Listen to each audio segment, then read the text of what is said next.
Why I'm asking a very effective meditation session is I keep getting thoughts during meditation. Like when I'm doing some meditation, many a times I feel unhappy or I just get upset over thoughts during the meditation process. There should not be any thought at all during meditation. That was my thinking. Some of us might have come across such a position or situation. Sometimes you might have got disturbed getting some thoughts or something. So I was trying to look, okay, why do we get thoughts? How to tackle thoughts, those which are coming during the meditation. So that is the topic for today. When we say the secret behind thoughts, why do we get thoughts during meditation? How to tackle the unwanted thoughts? These two questions, we will follow the answers given by Maharshi for these two questions. That is the topic of our discussion for today. Before we go ahead with the explanation given by Maharshi on these two questions, or rather on this topic, Maharshi has clearly mentioned there is a prerequisite to the explanation. Like any undergrad courses or master's courses, there is a prerequisite. You have to complete that syllabus or know understanding the concept of that, then only you can go to a higher level. So similarly, there is a prerequisite to know before we go ahead with the answers or we analyze those two questions.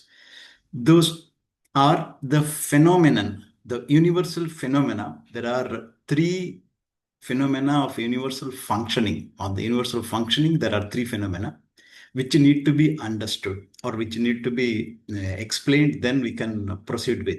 And what Marcy says is these are kind of secret. This is not understood easily.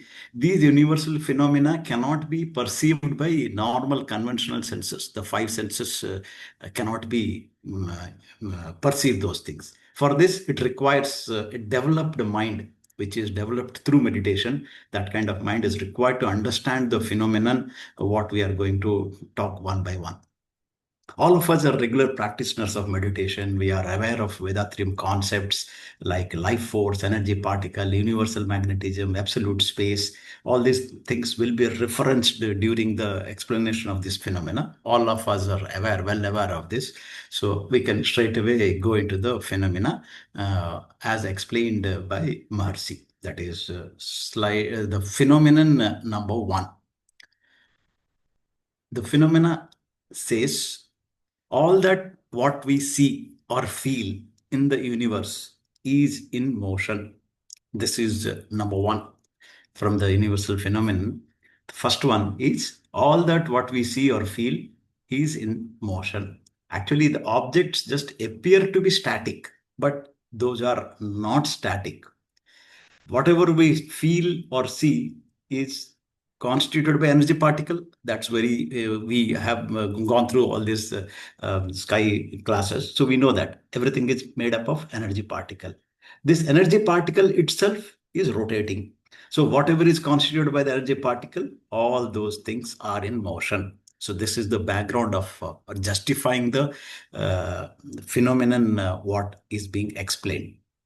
Everything, every particle or every what we are feeling, the air or vapor, anything that is made up of life energy particle. Life energy particle is rotating or moving.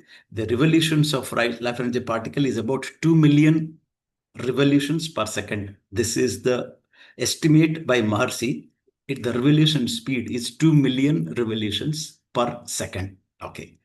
But due to combination of particles, the several other particles which are getting mixed, or several other forces, or several other combination of other things which are forming a compound, that makes the slowdown or the net force or resultant force makes it appear stationary. That is the basic understanding to start with. What we are seeing, everything is in motion, but it gives a apparent stationary function because of the net force or a resultant force. This looks very simple when we refer to an example. This example of a drone. This is which common nowadays. So I took this example. This drone is appearing to be stationary, right? It can be positioned at a particular location stationary and keep without any movement. But the rotation forces are active. It is rotating continuously with the forces which are making it circulate, giving upward thrust and the downward gravity. It is balanced, so it is appearing to be stationary, but there are rotational fields or rotation activity going on. Similarly, the same thing can be extended or extrapolated to the concept of life energy particle, entire components or everything in the universe that we see or feel is in motion. Now, coming to the phenomenon number two, second phenomena says another fundamental concept that needs to be understood is pressure is the primary cause or primary factor for any movement. Earlier, phenomenon one says everything is moving. Now, pressure is the cause for all those movements. That is the reason for causing such movement. And why it is the pressure, difference in pressure. Basically, the difference in pressure is the reason that causes rotation of particles or triggers the movement of particles. This movement causes a whirling motion resulting in waves. These waves are called magnetism. This is the basic second concept. The waves or the pressure variations causes the movement. These movements relate to magnetic waves, the waves which are generated. These waves are called as magnetism. So this is the principle. In the whole universe, everything is moving because of variation in pressure. That earlier concept we have already explained, we are all aware. Across the space, the pressure of the space causes or creates the life energy particles, which are in spinning motion all the time. The whole universe, including the interstellar space, everything is filled with this magnetism. This magnetism, what we are seeing, is spreaded everywhere. There is nothing left without this magnetism. So even including the interstellar spaces, everything is filled with magnetism. So there is no place without this basic magnetism. And these magnetism waves function, or wave function, we already know this wave functions through 5 methods: clash, reflection, refraction, penetration, and interaction. Now, this gives an overview of the second phenomenon. Now, with these 5 functions, the pressure, or basically the pressure is the cause, the variation in pressure. Now, when we are talking about pressure intensity varies. With the variation in the pressure intensity, it can convert or it gets converted to various other perceptions or sensory perceptions, the 5 tanmatras. With the pressure intensity of particular range and a lower range, it is felt as pressure only. That is the touch sensation. With the intensity increases, pressure intensity is increasing, then it gets converted to sound wave. Even scientifically also, the sound wave is in the range of 20 to 20,000 hertz, which is of lower frequency or lower cycles per given time. So that is the intensity is little increased from the normal pressure wave that gets converted to as sound wave. Even from a practical, we can see when the wind blows, a particular kind of sound is generated at certain locations. While the blowing of a whistle also it creates because of the pressure intensity is changing, that is causing as a sound. This is just simple example of how increased intensity of pressure results in sound. Further increase in pressure intensity results in light. This initial rise and intensity sound further increase when the frequency is further increasing, the pressure is further intensified, number of cycles per second is resulting in light. We can see the frequency of light variation, which is in the range of 4 to 8 into 10 to the power 14 hertz. So intense. It was in 20,000, now it is 10 to the power 14 hertz or cycles per second.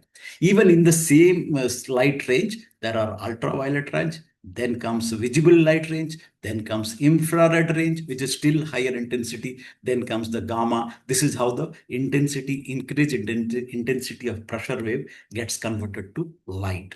So we covered three tanmatras: sensation of touch, the pressure, then the sound, increased intensity of pressure wave, then light, further increased in intensity. The other two are left out. Now, the concept or the speciality or the difference between these sound and light is cannot travel in solid or liquid media. This is known scientifically also. We can visualize, yes, sound or light cannot travel easily in the solid media or a liquid media, gets obstructed with the particles in that media. So this medium which gives obstruction to this pressure wave or this energy wave results in increase of heat. This is the concept. Third, or the next concept which explains the other two tanmatras. Even scientific also, when we try to visualize, Charles' law or Boyle's law says pressure increases temperature in a given space. If pressure is increased further, then the temperature also increased with the given volume. Similarly, the increase in temperature also results in increase in pressure for the given volume. If everything is closed, it will lead to increase in pressure. These are directly proportional. That's what we try to explain, get explanation from science. The simple, it increases temperature. As a consequence of temperature rise or heat generated, the taste and smell tanmatras are generated or waves are generated. This again can be easily understood. The everyday morning when we get up, we look for a cup of tea or a cup of coffee or the food items. When it is served hot, it gives the taste or it gives the smell, the aroma, what we enjoy. It is a function of temperature. So this is a way of explaining, yes, increased intensity of waves, pressure waves leading to light and sound, further increase generates heat. This heat attributes or contributes to the factors of tanmatras like smell and taste. So we covered the 5 tanmatras which are generated or which are taking form because of variations in pressure intensity. So this is the second phenomenon which is being explained, which was explained. So now let us go to the phenomenon number 3. This pressure, which is of two categories or two types. Either it is attractive or it is repulsive. If I am throwing a ball into air, it is repulsive. When it travels certain height, then comes back to the ground, that is attractive. So this is the basic difference or categorization of two types of pressure waves. Either it is attractive or it is repulsive. All the energy particles which are in the universe, these are emitting wave patterns which are repulsive in nature. The pressure waves follow the normal functions of wave functions: clash, reflection, refraction, penetration, etc. After that, these particles get attracted to the center and get absorbed or stop at the center, which is static in nature. That is the absolute space. This is attractive in nature. That is why it is also called a static state. So this static state is the nature where everything comes to rest. So this can rather be explained or get explanation with the concept of a rotating body.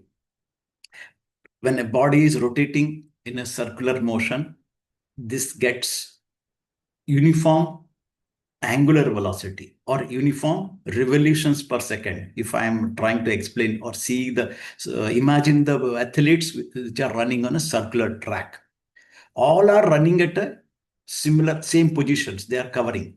So if I tell the speed, yes, all are covering one round in 1 hour. or one round in 10 minutes. So the revolution or speed, if we're talking about angular velocity, yes, all have the same speed. They are covering revolutions per minute, yes. Or you imagine a point or a dot on a CD or on a disk which is rotating. But if you are seeing the actual velocity or absolute velocity, the person who is sitting at the or who is running on the last track is covering more distance. This person inside the radius with the shorter radius is covering shorter distance. But if they are running all together, that means the person who is at the extreme last is running at a higher velocity or his speed is more. So the person who is running at the closer radius or shorter radius, his velocity or absolute velocity is less. So this is the concept Maharshi says. The rotating object will have highest velocity at the periphery. When it is at the periphery, that is away from this, will have the highest velocity. As we go inside, then towards the radius, the velocity decreases. And at the center, velocity is zero, that is static. So this is the concept that can be explained or tried to be explained with the help of science, which says angular velocity. See, if I'm saying omega, all are revolutions, one revolution in 1 hour or two revolutions in 1 hour. So that's the angular velocity. This is the radius from at center from how far it is to say. Absolute velocity is equal to omega r. That is the relation given by science. This absolute velocity or velocity becomes zero when r is equal to zero. This is also can be tried to correlate with the help of science. So this you can see the object which are rotating. These rotating bodies rotate this force which is continuously traveling through towards the center. With the help of science, we explain it as centripetal force, but that would be a little different. Still, we can correlate centripetal force, the force which is going towards the center. So this is explained by science, the force which is going towards the center whenever a body is in motion. So this is centripetal force. Through Vedanta Maharsi's concept, this can be easily correlated that anything which is rotating, the energy or pressure wave will be traveling to the center because center is static. The same phenomena is applicable at the point level, a life force energy level. The same phenomena is applicable even at the universe level. Universe level also, everything which is static, the static is attracting or drawing all the wave patterns or pressure wave patterns towards the center. So this is a most important concept or a phenomena that needs to be understood so that we can go ahead or look for the answers which are explained in the further explanation. Okay. Before we go ahead, just a quick recap of the phenomenon. Number one, everything we see or feel in the universe is in motion. Okay. Then phenomenon number two, pressure causes all movements leading to wave pattern. Variations in pressure intensity transform into pressure, sound, light, taste, and smell. Phenomenon number three, waves from energy particles end up in static state.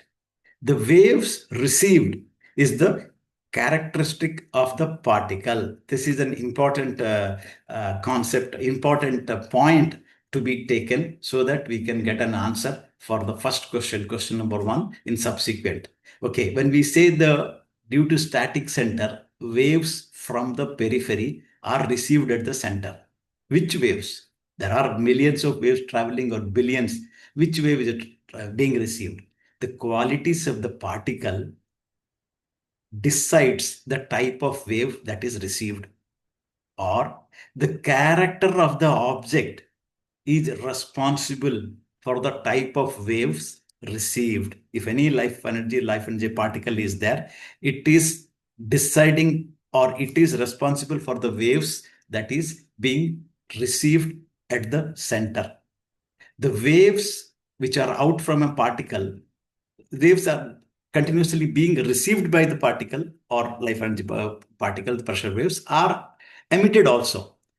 The waves which are emitted, that the biological or sensory perceptions can sense in the as a pressure, sound, light, smell, taste. But the waves which are being received, that is the characteristic of the object.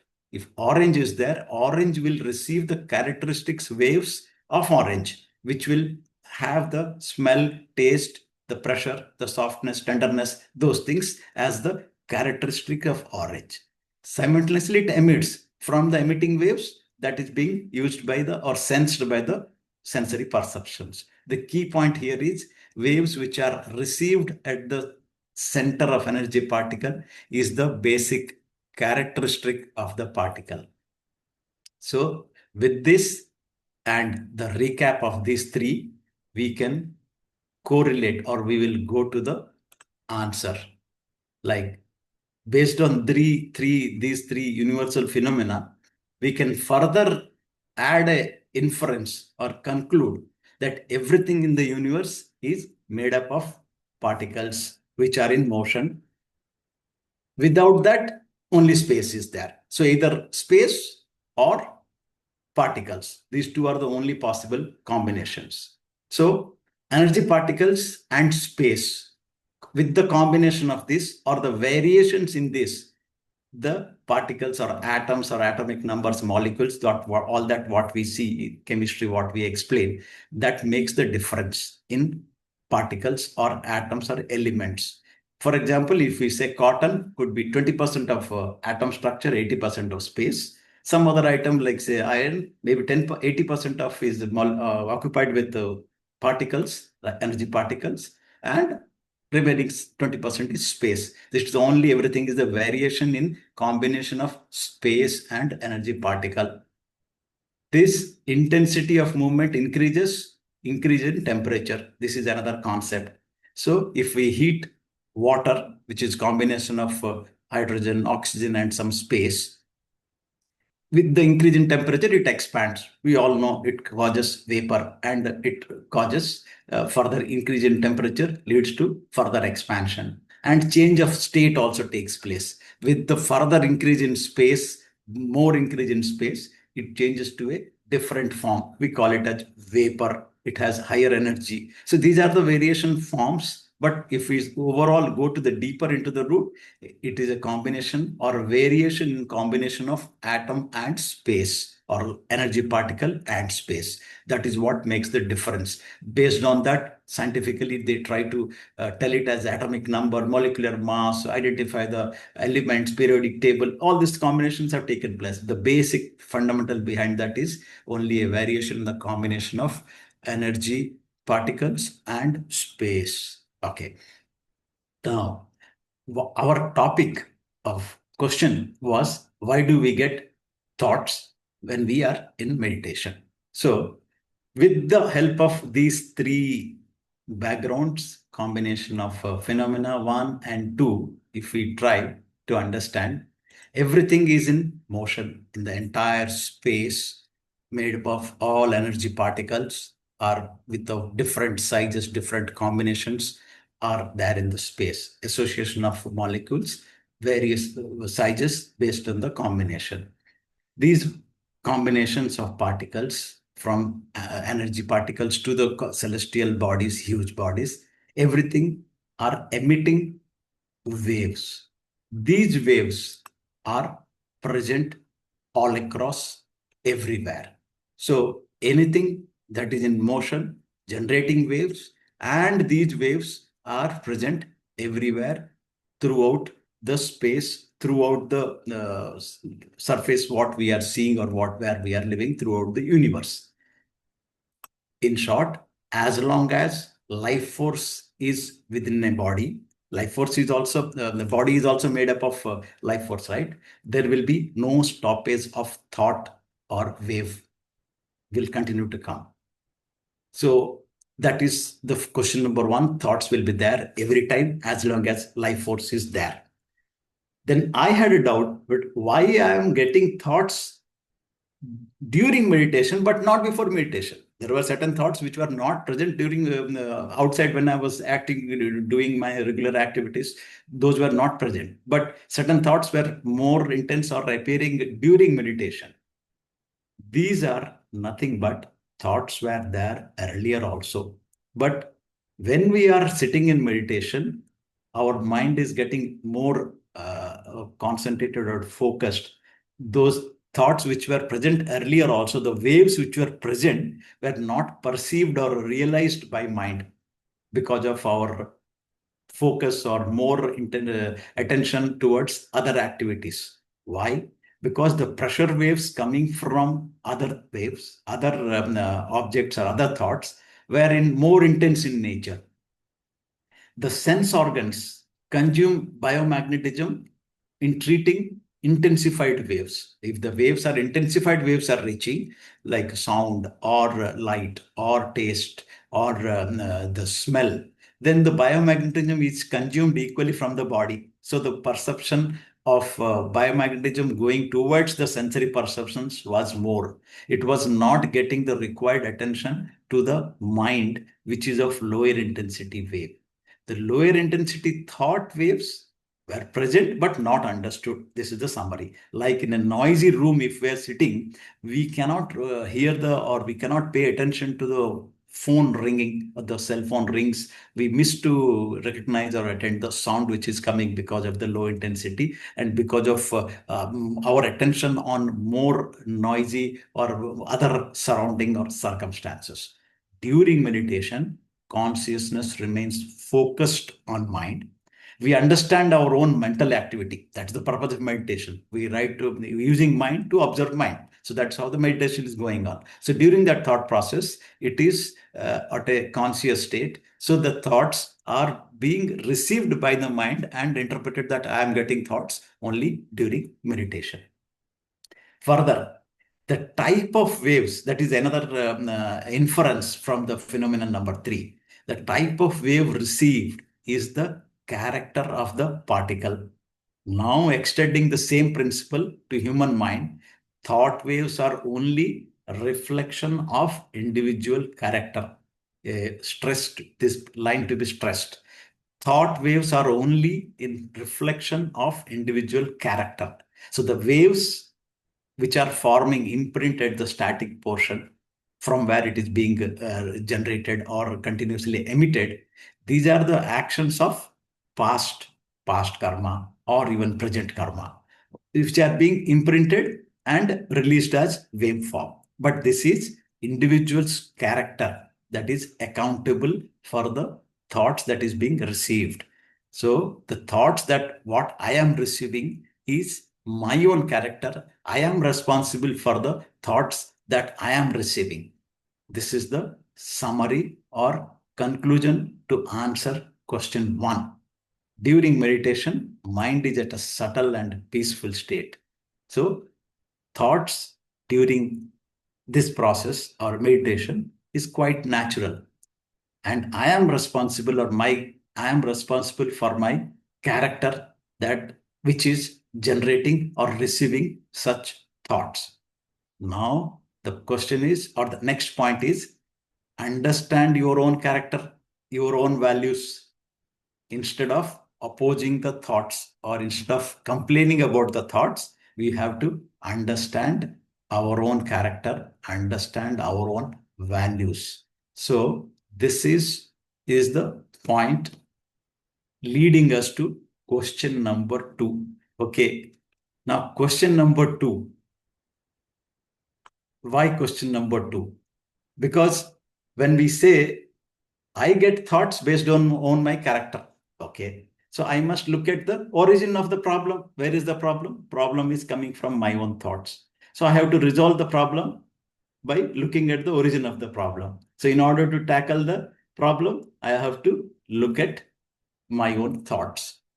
So that is during meditation, I have to look what are my thoughts coming, look at the inner search or go for inner search, go for understanding how the mind is functioning, how thoughts are being received, what type of thoughts are being received. That is called introspection. So to be in line with the understanding process, one has to practice or go for introspection. When we say introspection, the first and foremost step under introspection is analysis of thought. So when we are talking about thought, we have to understand what is the root, or what are the roots for these thoughts. If you understand the roots, we can go to the root and take care of the thought that is bothering us or disturbing us. So thoughts or roots of the thoughts are 6 types in nature. So Marcy explains the 6 types of roots which can be causing us botheration. The first type of root which is coming from the thought is need. If there is a need will generate or start thought that will lead to further actions. We will go for making some effort. Then based on the effort, we would plan for some action. Based on the action, we will take some, get some result. That result is analyzed, research, further improvise, experience. So those things are all going on. But the starting point is need. When there is a need, the need will create a thought process. Then that will lead to action, and that will continue the set of chain of events down, followed by action. Experience of, suppose I'm experiencing hunger. Hunger is basically the cause. This hunger is the need for a food, or thirst, need for water. So this starting point is the need. So this is very simple to explain, so let us not go deeper into this. Need is the basic starter, and need is the point where it triggers the thought process, and that thought process will continue to different actions. Okay. Second point is habit, followed by the need, or once need is being satisfied regularly, periodically, or certain point of time, it leads to habit. Habit is again second one, which requires or goes for thought. Even if there is no need, even if need factor is really not arising, but out of habit, certain thought triggers, and followed by thought, certain actions are taken. So hungry, I am not hungry, still a particular lunchtime, go for lunch. So that's how even in my organization also, if there's a particular scheduled time is there, we go for lunch. Okay, it's a habit. We go for lunch, or we go for certain activities. There are other habits there which people go for it. If you say morning tea or morning coffee, there may be a need, may not be a need, or psychologically we claim that it's a need from the body, but that need is not the real need. It is coming out of habit. So there is a minor difference between a need. Even if we say, yes, I need a cup of coffee in the morning, that can be classified as a habit because it's not the real need in terms of need. Okay. The third one is environment or circumstances. Basically, it's the environment factor or surrounding the environment where we are. That leads to a generation of a thought. This thought can lead to further actions and further sequence of events. For example, if I'm passing by a sweet shop, I tend to or get tempted to buy a sweet. Or if I'm going for a lunch in the buffet, I see there are several options or several delicacies served. You get tempted to try one or try more than one or try all. So that's how the circumstances make or bring the thought of going for, and without need, without habit, other than need or other than habit, the factors common when we see in a shopping mall or other things, when we pass by, we get tempted to take things. If some of the products are on offer or sale, we get tempted. So that is the circumstances which are leading us or making us to think of that object, and followed by the thought process is triggered, then the further actions take place. Either you go for it, either you do not go for it, that's a separate thing. But the thought process gets triggered because of the circumstances or the environment where around. So this is called the environmental factor for the trigger. The fourth one is imposed by others, or it is forced upon others. It is other person or other events are triggering. Basically, it is A other individual is making us to think on that object. If there is a promotion, sales promotion, it is saying buy two get one free. So this buy two get one free, I get it. I'm getting tempted to buy, even if I don't need. I maybe need one, but ultimately going for three. So this additional thought process leading to action is created by, imposed by some other, a salesperson or a promoter who did this, some mastermind behind that. That is his thought been imposed upon buyers or customers. Even what we see, the things which are displayed on any supermarket, this display is again a concept of imposing a thought so that you get tempted to buy something. So these are the thoughts, or these are the thoughts created or imposed by other individuals on others.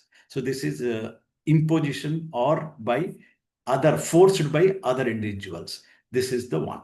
Other than these four, the other two varied ones, which are generally beyond any individual's control, would be the hereditary factor or inheritance. Certain things which are out of heredity, that will trigger the thought.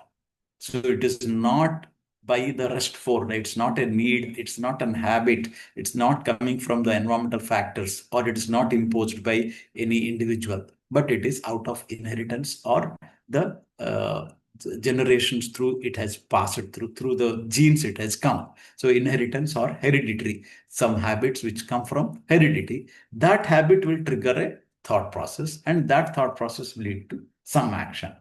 Then finally, the last one, which is not common in many of the individuals, but only specialized divine persons can get this. That is the thought process coming through the divinity, or divine intervention triggers the thought process to go for it. So we have heard of many scholars or many spiritual leaders who at the even young age, they have credited to there are many verses or many philosophical concepts to their credit. This is kind of divine, or divine intervention, thought coming from the divinity to go for such actions, thoughts leading to actions. So these are the basically six categories or six routes which can lead to thought. Now, many times there will be a struggle between wisdom and habit. So the habit, which is, as I said, it is coming from a continuous practice of regular activity leading to habit. We know, yes, this habit is not good. I do not want to continue with this habit, but still we cannot. So then comes the factor, wisdom. This wisdom, how it comes? Wisdom comes from experience of doing the thing right or wrong. So I'm using the word wisdom. Even if we say habit, yes, and at the point of need, I want to go for this, you go for it out of habit. You justify also yourself saying that, yes, I'm going for it. But if you really apply your wisdom, yes, this is wrong, but I am unable to stop this. I have to go for it. So that is the kind of difference when it comes to wisdom giving you a decision or telling you do or don't, right or wrong. Willpower is again another thing that is required to overcome habit. Yes, we know it's a don't item, but we go for it out of habit. So willpower has to come. Then wisdom can be followed. So in order to follow the path of wisdom, willpower is also required. So with the subtle frame of mind, we need to understand or pick up one thought at a time, the thought which is disturbing, or we want to act on the thought. So for that, pick up one thought at a time after meditation at subtle frame of mind, then analyze the thought for 10 to 15 minutes. Understand the root from where it is coming. It is either coming from the need or habit or circumstances, or it is imposed by some other person, or it is coming in the hereditary. So these are the factors, thoughts, which can lead to having thoughts being disturbing. So analyze. Then once we analyze or we try to, this is the process of introspection, analysis of thought. With the consciousness, we this kind of a simple flow chart, we can just make things simple in a flow chart. Now this is the age of computers or flow charts, so I try to put it in a flow chart.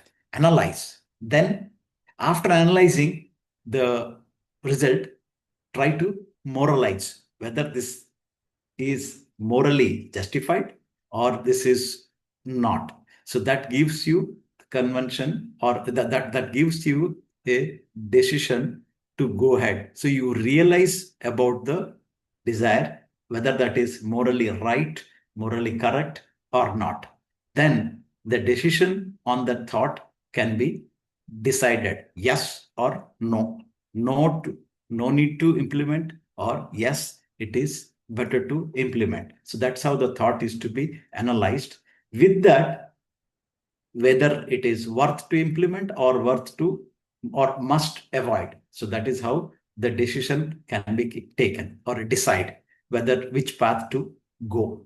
Then based on the message from the consciousness, take that action, implement the decision, whether if it is yes, required to implement, go ahead and implement that thought into action. So just I try to put it in a more rhythmic way. I just use the word regularize, implement. When we are making things regularize, we are officializing or accepting that as a systematic action. So realize, then regularize if it is required. If it says no, then you have to change the thing, and after changing again, go back to moralize, or that's how the cycle can go on. So basically, consciousness, when we are talking about consciousness, this is actually by Maharishi, it is told consciousness acts at three levels. One is consciousness, the peripheral consciousness. What we see in the external world, everything around us is peripheral consciousness. And from the peripheral consciousness, we get the waves, which are as senses. So these five senses, this is nothing but functioning of peripheral consciousness. Senses are functioning in the periphery and receiving the signals. Anything that is passed through the mind is imprinted at the genetic center. Okay. This is the functioning level of consciousness as life force. From the center of the genetic center, the life force is functioning. So that is the functioning level of consciousness, or individual individual at an individual level of consciousness functioning, that is there. Where is the origin of consciousness? We discussed these two. Where is the origin? The origin of consciousness or origin of life force is from the absolute, from the static state. That is the absolute consciousness that is that can be understood only when we are doing regularly meditation.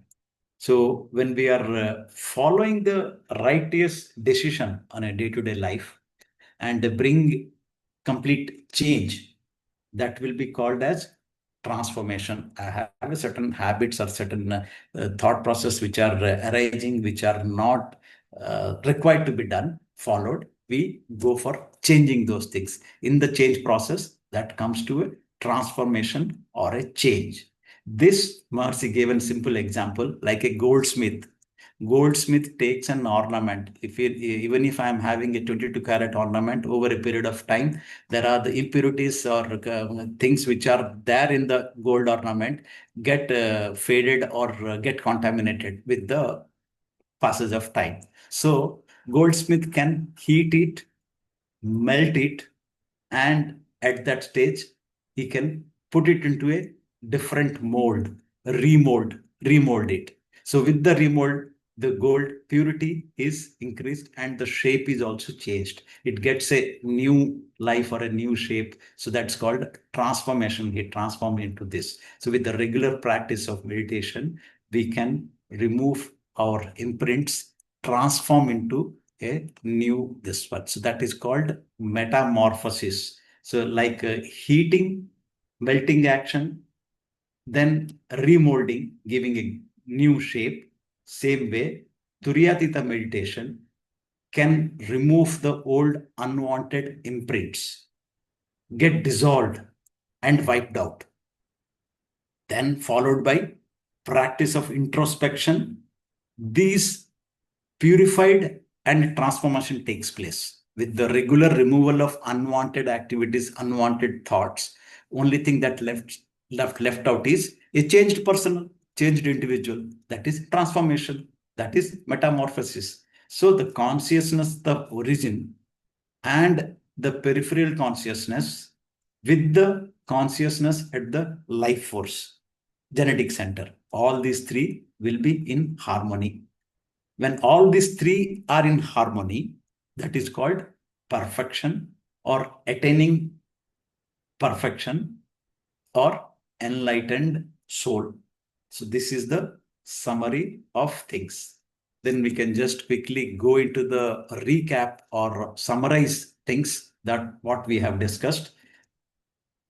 Thoughts, quite natural, part of universal phenomena. Thought waves are only reflection of individual character. To address bothering thoughts, one must introspect or examine himself, analyze the thoughts, understand the roots which are causing the botheration. Then, how to resolve? Practice Turyatita meditation that purifies the imprints. If suppose things are from genetically, from habits or past karma, that has to be dealt by purification. So, by doing Turyatita meditation, that can bring purification, followed by introspection, that will bring the transformation. In summary, the fractional consciousness, we all individuals, will become one with the total consciousness. This brings the complete perfection. So before I conclude, I would like to play one audio. This is message from Marcy. When you do meditation, you are bringing your mind subtler and subtler, subtler and subtler, and reach the totality. Where you become that experience becomes you are that. So that is to be understood by revelation. When you surrender the fractional consciousness to the totality starts shining in you. All information comes as intuition. That is revelation. Invention is you have some idea to function, you are putting your effort. There is some imagination or conditioning of the mind. It is not revelation. Revelation automatically comes when you become that itself teaches everything what you want. That is the revelation. If at all, you have to get it. You have to become that. Only by reducing the frequency of your mind, come to the static state and be there. And from there, from that experience, you start thinking. There you will get everything. When you understand that knowledge, that will teach all the knowledge of the universe. So, understanding mind is very important. For that, analysis of thought is the first process. With these words, I conclude my speech and wish all of you enlightenment of consciousness, satisfaction in life, and enjoying peace and happiness. Yeah. Be blessed by the divine. Be blessed by the divine. Be blessed by the divine. Thank you all.